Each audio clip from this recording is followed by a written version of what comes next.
Good morning, good morning, good morning. And this is the Kitchings Table. I'm your host, Earl Kitchings. Welcome to this edition on Awesome Radio, 106.9 FM, WBISLP, Roku, Facebook Live, YouTube, and of course, GPAC 23 are the platforms you can find all the latest you want to find about the Kitchings Table. Always thankful to the esteemed, the queen of the media in North Carolina. I'm gonna put it that way for right now because I've already proclaimed that she's gonna make it big one day. But she's the queen of the media in North Carolina, Miss Akila Thigpen. Thank you so much for giving me an opportunity to be a part of your family of media shows, and I hope that we can continue to do what we need to do to make this something special on every Tuesday morning. Also like to give a shout out to my friend Ronleen Kennedy, who put me in a position to be here. So thank you, thank you, thank you. Now, I know. Well, Earl, why weren't you here last Tuesday? Well, let me tell you. Last Tuesday, I was preparing for a milestone event in my life and the lives of many other of my friends. We were preparing to celebrate, which we did last weekend, our 50th class reunion. Man, what a great time we had. What a great time to see some classmates you hadn't seen in 50 years, catch up with others you hadn't seen in 10 years, and to just make it, as Ray Charles would say, do what it do, because we had a fantastic time Thursday, Friday, Saturday, and it all ended on Sunday. And one of the things was this, you have reunions, and it's always Friday, Saturday, and Sunday, and it's you try to cram everything into about 48 hours. I just didn't feel that was enough time for us to celebrate 50 years of high school.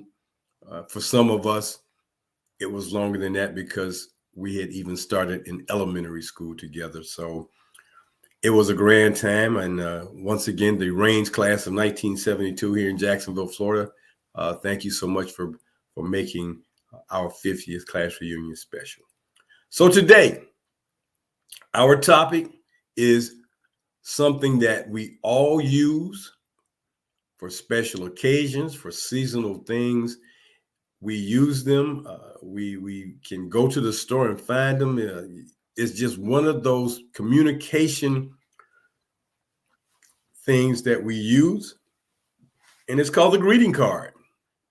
The greeting card. Yes, that's our topic today, the greeting card, because with so much going on in the world right now and so many tragedies happening and so much other negative things going on, I figured I'd have a little fun today, make it a little lighter than normal perhaps, and just talk about something that maybe you haven't thought of or you don't give much thought of, because it's funny how when there are things that happen in our lives on a regular basis and we don't have to put much thought into it, like for instance the cell phone, satellite television, computers, we just turn them on and use them. We don't think about what goes into making all of that electronic madness happen. And someone had to come up with the idea and create the idea and build the idea and sustain it and evolve it and keep making it better and better and better. 50 years ago, there was no such thing as a cell phone. And we were just happy to have a telephone in the house. And on every street corner, there was a payphone. And we were just happy to be able to communicate from that perspective. And back then, you could get on your phone. And sometimes you could have what they call a party line. You're on your line and you can hear somebody else talking on their line. And that was one of the most annoying things. And if you weren't careful, if you were trying to have conversations with that special girl or a boy back in school, and you were trying to say special things and somebody was listening and they didn't let you know, man, your whole scenario could be blown up and folks could clown you if they found out about it. But in this day and time, communication and the passing of information is still critical. But when we talk about the greeting card and the industry that it is and how far it has come and how long it's been around. You may not believe how long it's been around, and it may not have been called the greeting card industry when it first started, but it was a way of communicating. And we're going to give you some of that information today so that you know what it's all about. So the next time you go purchase your greeting card for whatever season or reason it may be, you will have a little bit more knowledge about how all of this came about. So the history of greeting cards started in ancient Chinese time and dates back to Egypt before it moved to the United States and Europe. And Chinese used these cards as messages of goodwill to celebrate a new year. That was their primary purpose. They didn't think any further than that. And Egyptians used papyrus, which is the early versions of paper on scrolls, papyrus scrolls, to send greetings to other Egyptians. So when you date back to the two civilizations that started this industry, one is China, one is Egypt, one is the Far East, one is the Middle East. Now, that's as far as civilization could consider being at that time. So we go back that far, but then in the 1400s, Europeans began selling and exchanging handmade greeting cards, including Valentine's Day cards, and Valentine's Day cards came around 1415. Then in 1775, members of the Second Continental Congress in the United States appointed a postmaster general for the United Colonies, creating the United States Post Office Department, which is the predecessor to what we have now as the USPS, United States Postal Service. And that was started on July 26th. And the USPS is the second oldest federal department or agency in the United States, 1775. In the 1800s, Valentine cards became popular and affordable. The penny post debuted their Valentine's card. Then in 1840, the postage stamp was introduced, 1840. By 1843, the first known Christmas card is published in London by Sir Henry Cole, who hired John Calcott Horsley to design a holiday card for his friends. And a lot of this, happens because of personal things. You want to do something personal for your friends. So imagine what it took for someone to think of a greeting they wanted to send their friend, and it's the holiday season. What can I send my friends? And this guy came up with a card. That was an idea. And then in 1849, Esther Howland became the first regular publisher of Valentine's cards in the United States, selling her first handmade Valentine. And she went on to establish a successful publishing firm which specialized in decorative, elaborate cards. Esther Howland, 1849. Then 7 years later, in 1856, a German immigrant, Louis Prang, opens a small lithographic business, or a printing business, for those of you who may not know what the word lithographic means. Lithographic has to do with taking an image or a picture and transferring it to a printing press so that it prints multiple pictures. So you have that same image over and over again. So Mr. Prang opened his business near Boston, and that was the beginning of the American greeting cards industry. And they call him the father of the American greeting cards. And every year, the American Christmas card, or the Greeting Card Association, presents the Louis Awards, the definitive competition of the greeting card and social expression industry. They present the Louis. I guess if you've got an outstanding card that you've created, your company's created, they award you. By 1866, Prang had perfected color lithography, as seen in some of the famous paintings, surpassing the quality produced by craftsmen in the United States and England. By 1870, he had produced editions of Christmas cards, so mainly in England. But then in 1875, he brought it to the United States and introduced the first complete line of Christmas cards in America.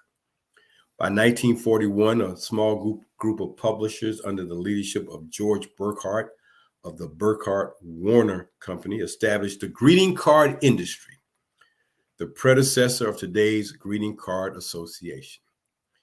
And then in 1843, the association cooperated or partnered with the post office on the first Mail Early Christmas campaign. And as they say, the rest is greeting card industry history.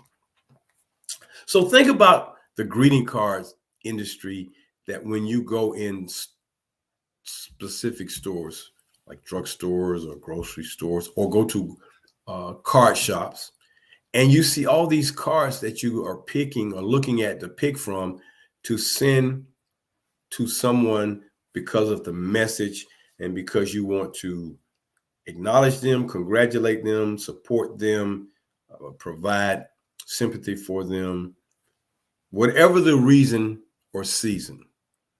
These cards are produced on an annual basis. So in our pantry section today, we're going to talk about the more specific things of the seasons and reasons for greeting cards, the industry itself economically, and what it has been, and the numbers. We always want to know what the numbers are, how many people are buying cards and how much these cards are creating in an industry that depends on one resource.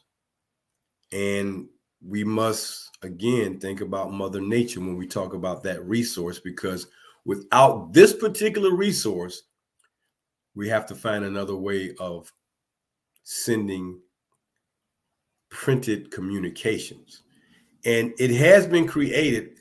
It's just not the same thing. An e-card and a regular card, it's the same, but it's different. I mean, you see it on your computer, you can keep it there, but to get that card in your hand. So the types of greeting cards, and this is pretty extensive, so I'll try to make quick work of this if I can. The greeting cards industry, starting with counter cards and greeting cards that are sold individually compared to box cards. Now, we know the primary time we'll see box cards is Christmas time.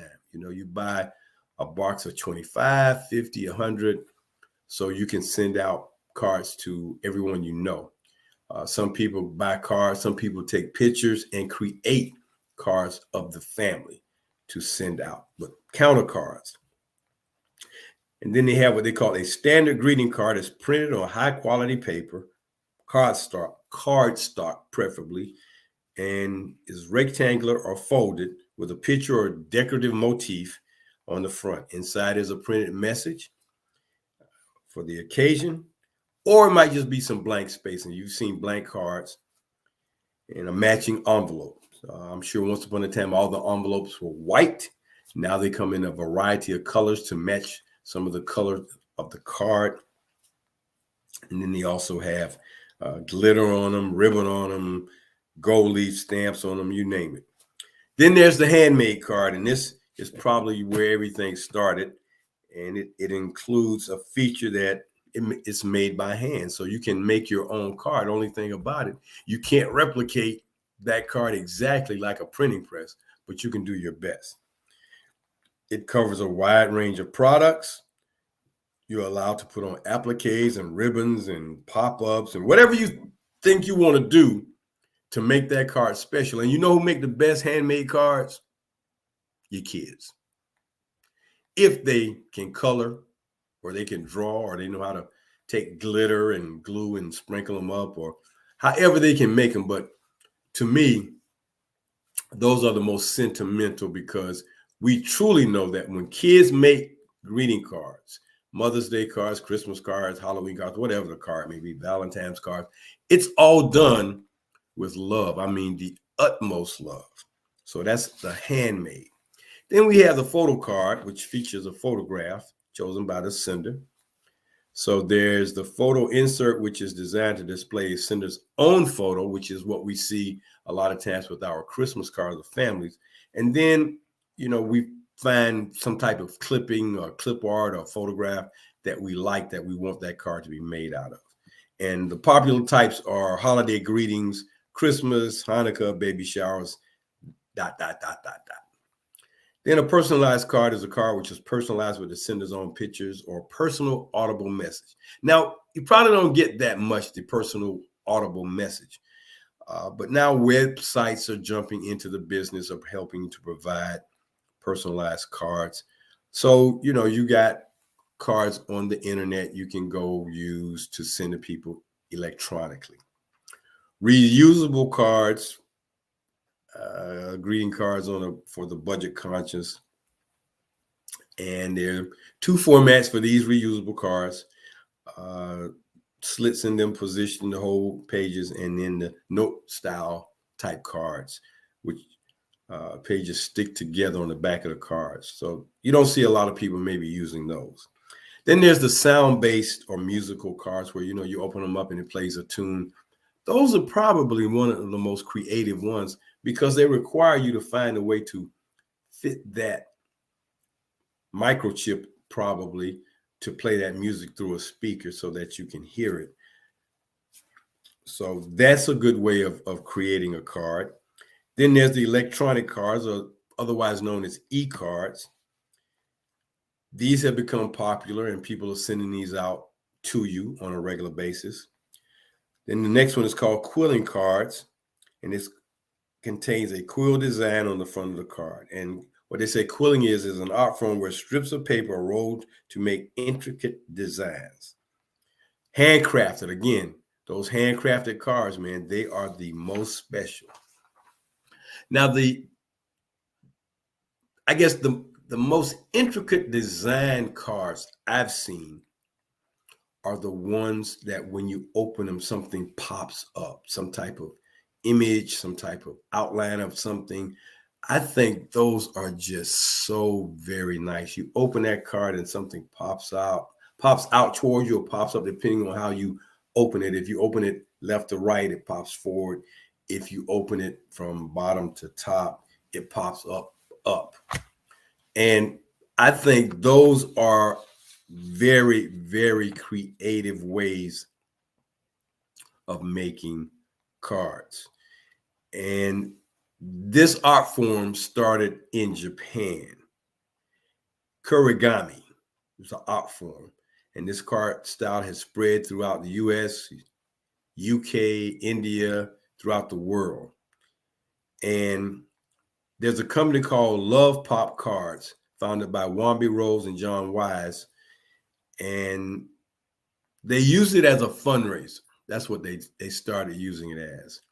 And initially it helped to raise $300,000. Now, there have been times when greeting cards have been used as fundraisers, specifically during Christmas time. You buy your Christmas cards, boxes of them, depending on what they look like. And then after Christmas, those same cards that, a week before Christmas may have cost you $15 a box. After Christmas, you can go somewhere and find those same cards for $1 a box because, it's another 365 days. So, it just, the way that works is like this. You buy them for Christmas to send out for Christmas.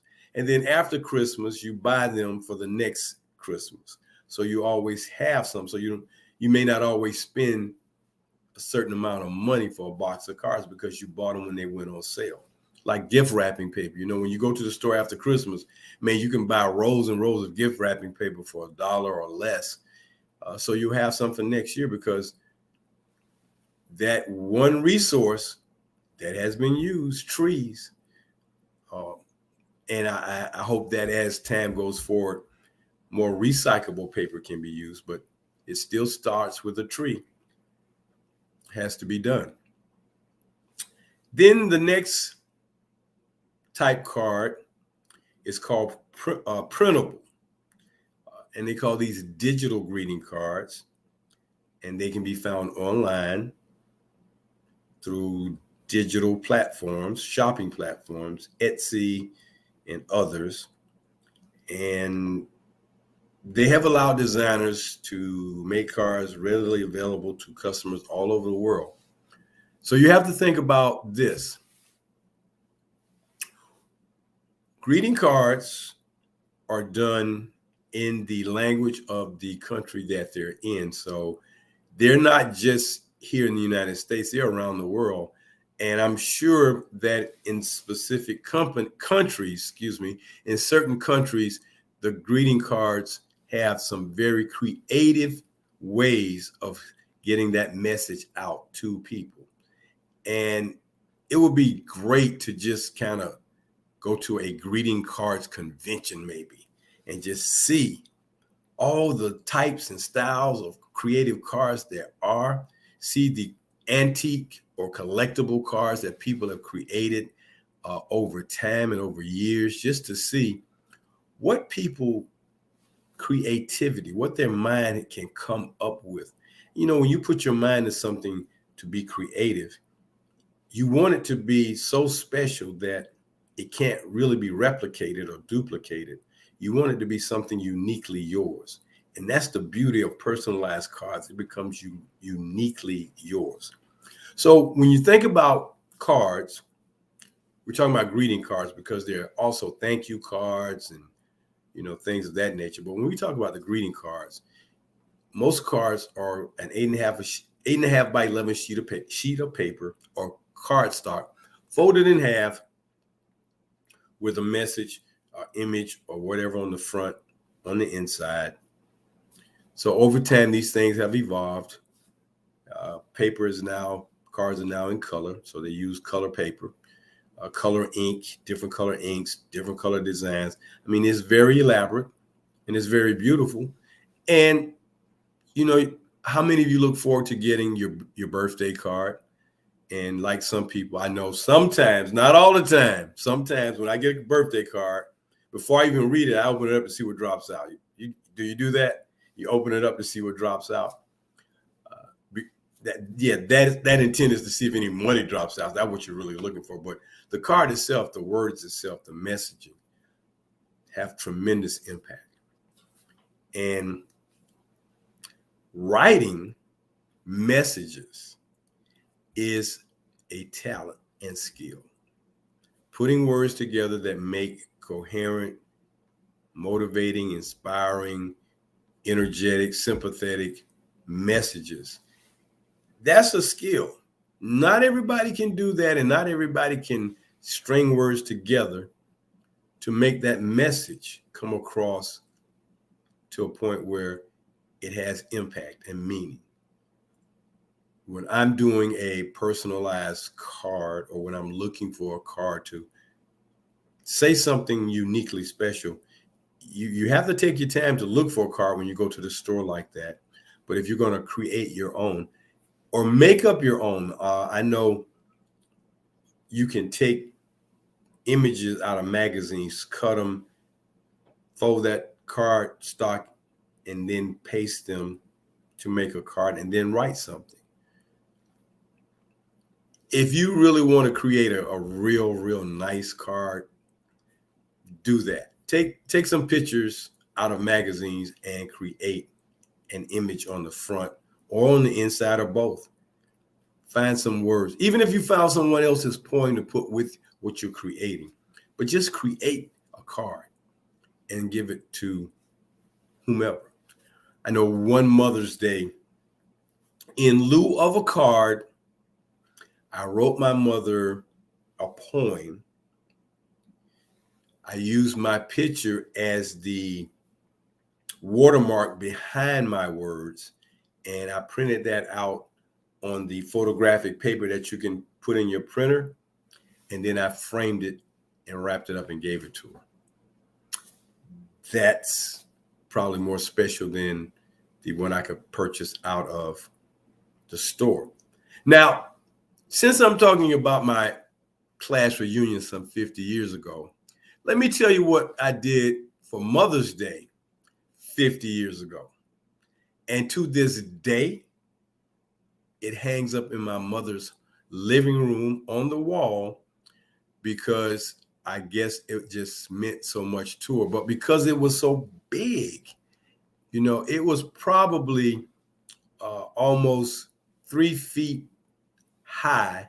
And when you opened it out, it probably was about, I don't know, maybe 4.5 feet wide, maybe longer than that. But it's a huge card. It covers probably, 8 feet across by 5 feet high.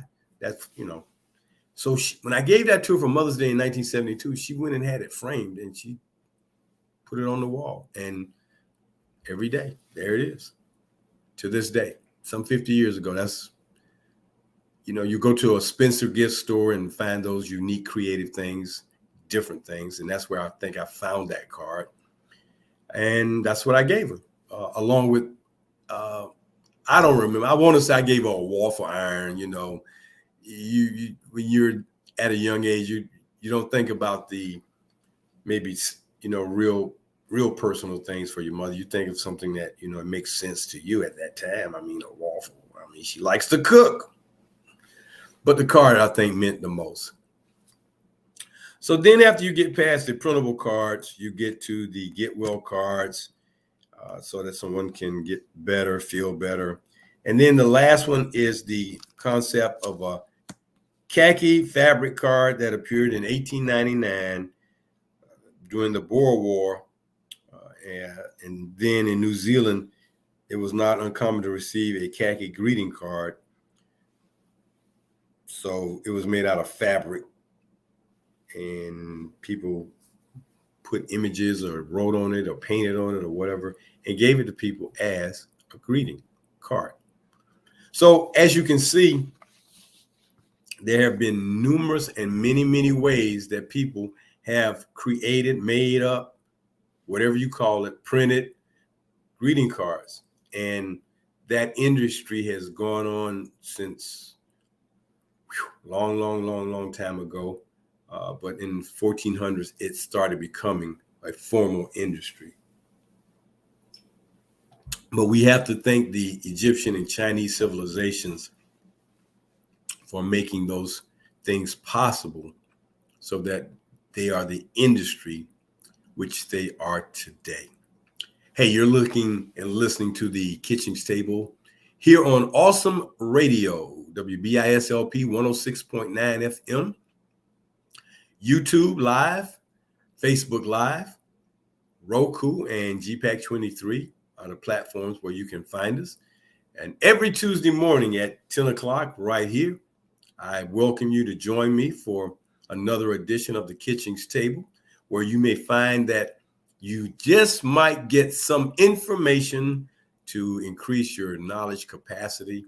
And it's nothing like learning something. We all can learn something each and every day. And that is one of the things we try to do here at the Kitchings Table, is to provide you with something provocative, something interesting, something educational, something fun, something serious that you can take with you on a Tuesday and pause, or share with someone later in the day and reflect about what was provided to you in our content of our show. So, as we always do when we get to after the first 30 minutes of our show, we move into that segment called the pantry. And the pantry is kind of a different way to bring you some information. We've told you about the greeting card industry and the types of cards. So we talk about some other aspects because, when you're at the kitchen table at your house, you talk about a lot of different things, and sometimes you move the subject to something else, or you open up a whole nother subject line or augment what you've already talked about. So the pantry is like that. We find something else that we want to delve into, and it's like we went to the pantry to pull out something else. So we call this the pantry section. And as I already shared with you, the greeting card industry started back in the 1800s. And for over 100 plus years now, the industry has thrived and survived and developed from just personalized cards to becoming an industry. There are, card companies that produce cards, and being an individual with a degree in printing, I can appreciate and understand what it takes to print out cards for a season or a reason on a regular basis, and to have those cards change over time. Like, greeting cards are probably like snowflakes. You're not going to see many of the ones you saw this year with design and wording show up again next year. So you got to have some creative people, artists, illustrators, people who are good with words, wordsmiths, as they call them, to sit around and come up with something that they want to put together. So I don't know if it starts with the words first and then the imaging, or the imaging first and the words, but collectively and collaboratively, they get together and come up with the concepts. And when we get to Christmas, I want you to think about the number of different Christmas cards you see, not only the individual cards, but the ones you see in the boxes. And maybe this Christmas, when you go to your store and look at all those cards in that greeting card section of the store, no, don't count them all. There's too many to count at Christmas time. Don't count them all. But, they section them all for mom, dad, husband, wife, sister, brother, nephew, niece, grandma, grandpa, grandmother, grandfather. Get well, sympathy, graduation, other spiritual holidays, Easter, Thanksgiving, Halloween, Valentine's Day. It's nonstop. It's nonstop. And we're going to give you the numbers about this industry that we know as the greeting card industry, because it's phenomenal in the fact that how long this industry has survived. Like I've shared with you about going to the grocery store about food. Have you ever gone to the store and drugstore or card shop and not seen cards in the store and in the shop? Never, ever. It's just bare. You go in there and they tell you, we're sold out of cards. We won't have any more until when, ever. Never happens, right? So that tells you how big the industry is and how much people are getting into this. And of course, the smaller card companies are segmented and segued into just doing enough to cut their little niche in the business. And, the card industry is huge. It is huge. So when I start giving you these numbers and you be like, wow, because when you think about the number of people who live on this planet, if every one of them received a card just for Christmas or just for a special, no, if every person received just a birthday card, one birthday card, that would be billions of cards. But when a person sees multiple birthday cards, and I'll say birthday because everybody has a birthday. Everybody has a birthday to celebrate. It's just an amazing thing. So first, we're going to talk about the Greeting Card Association, and it is a U.S. trade organization representing the interest of greeting card and stationery manufacturers. John Beater, former president of the Greeting Card Association, says, greeting cards are effective tools to communicate important feelings to people you care about. Anyone feels great when they receive an unexpected card in the mail. And oh, by the way, that happened to me on yesterday. Went to the mailbox and came back, and one of my very, very good friends has sent me a Father's Day card. And I truly appreciate Mr. Isaac Darden sending me that card to wish me a happy Father's Day and let me know that the things I do and the things I've done for people and with people have been noticed. It doesn't go unnoticed. So he just wanted you to know that. He wanted me to know, rather, how much I'm appreciated. So Mr. D, as I call him, thank you. Mr. Beater also said there's nothing like a greeting card to send a special message. I'm proud of an industry that not only keeps people connected, but uses both imagery and the power of words to help us express our emotions. Imagery and the power of words express emotions. And I think that sums up what greeting cards are. Imagery and words that express emotions. So the next time you're looking for that special card, make sure you spend just a little bit more time finding the right one, which I'm sure we all do. And as I stated, the Greeting Card Association began in 1988, awarding the best greeting card published in a year. It's called the Louis, in honor of Louis Prang, who's described as the father of American Christmas cards. And as I stated, Mr. Prang started in Germany, brought that industry to the United States, and the rest is greeting card history. So, popular seasons and reasons for giving. So think about what reasons and seasons we give greeting cards. And then think about how many of these are sold every year. Think about that. How many are sold every year? So the numbers I'm going to give you are just the numbers based on sales in the United States only. Just in the United States, not around the world, because somebody has to track that. And if no one's keeping up with it, but certain countries, you really don't know. But there are billions of people on this planet. And I'm just going to say multi-billion cards are mailed or sent or given every year. So we're going to go in order of the number of cards given every year for a particular season or reason. The first one on the list, 1.6 billion sold in the United States every year, Christmas cards. 1.6 billion cards sold. That's not the number that's printed. That's just what's sold.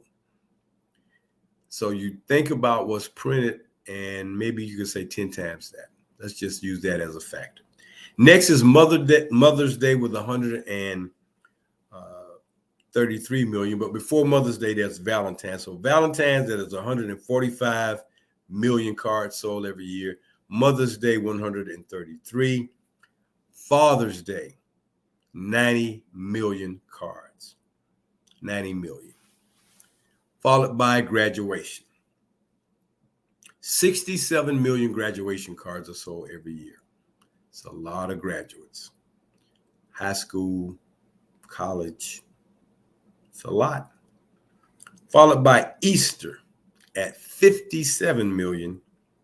Then Halloween at 21 million. Thanksgiving at 15 million. And this surprised me. I would have never put this in the category. But St. Patrick's Day, 7 million cards. Now, I gave you the Christmas card total of 1.6 billion for the seasons. I just gave you the seasons. But the reasons, almost 2 billion birthday cards are sent out and sold every year in the United States. And it accounts for 58% of the greeting card business in America. 58%. And as I stated earlier, there are other ways, other type cards that are given out, shown to be important. But think about that. 2 billion birthday cards in the United States. Now, there are only about 300 million people, 300 plus million people. So when we talk about 2 billion, that means there are a lot of multiple cards giving out to people. But the celebration of a person's birthday has significance and importance. And every year, that special day comes around. Now, I found it very entertaining to enlighten children in elementary school by telling them that, I celebrate my 39th birthday every year, and they can't figure it out. They look at me, scratch their head, give me sad looks like, Mr. Kitchings, that's not true. Well, I'm telling you, that's my story, and I'm sticking to it. So every year, when my birthday comes around on November the 8th, for those of you who are wondering, and for those of you who want to send me an e-card or just a message, it's a great time to see and get those cards. Now, I will tell you this. I do save my cards for Father's Day and birthdays. Those are the two most important and special cards to me. Birthday and Father's Day. The Christmas cards, not so much. You know, men don't get too many Valentine's Day cards. You know how that is. And the other seasonal cards, not so much. But birthday, Father's Day, because those have significant meanings. Everybody in the family can show you their love on your birthday, and everyone can show you their love on Father's Day, but you want that love to be very, very special when it comes from your children. So my sons have done a good job of making that happen with a card or their gift or both. So as fathers approach Father's Day, and please let me just say one other thing about getting those Father's Day cards and or gifts. I'm not too ashamed to let folks know that gifts that you like, you think are nice, that I may not find nice, or I know they say, well, it's the thought that counts. Well, yeah, that's true. I appreciate the thought, but an ugly tie, ugly pair of socks, or something, that just, I'm not going to use it.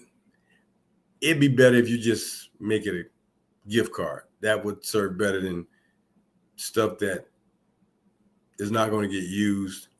I remember seeing an episode of the old Cosby Show. Father's Day came around and he had all this quote unquote junk that he had received for Father's Day that his children thought were worthy of giving for Father's Day. But it was so funny because none of that stuff he probably ever used. They think it's something special, but so an ugly tie, and when you see an ugly tie, it may be cute, but it's ugly. Socks. I'm not big into the designer socks, the colorful socks. I'm a traditional guy. Black, blue, brown, some gray, some tan. That's it for me. I know guys like to wear those flashy socks. Nah. So if you're thinking about doing that, nah. So if you want to be happy and you want them to be happy, let somebody know what you really like and enjoy so that when they give it to you, both can appreciate it. So I'll just say for me, something golf related, something musical related, something motivationally related, those things are in my wheelhouse. So if you must know. But the stuff that looks cute or has some entertaining value to them, nah. It's going to end up in file 13 or just going to be stuck somewhere and never get used. Now, the other types of greeting cards there are sympathy cards, get well cards. When you get that new job, when that new baby arrives, a love card for that special someone, e-cards, which are electronic cards sent through your computer or your phone. And then they got a new one called the alternative card. And they say this name stuck because it grew to embrace a vast range of styles and ultimately changed the look of the industry. The alternative car. So, seasons and reasons. So, here are the economics of the industry. It's estimated that the greeting cards industry in 2020 was valued at $18.3 billion. And it was projected to be about 13 billion by 2027. So it's going to see a decline, but still $13 billion, $18 billion. In 2020, the estimated revenue generated by greeting card publishers in the United States amounted to $2.93 billion. And they say that was the lowest value of revenue for the industry since 2007. So it has tailed off. COVID had an effect on it also.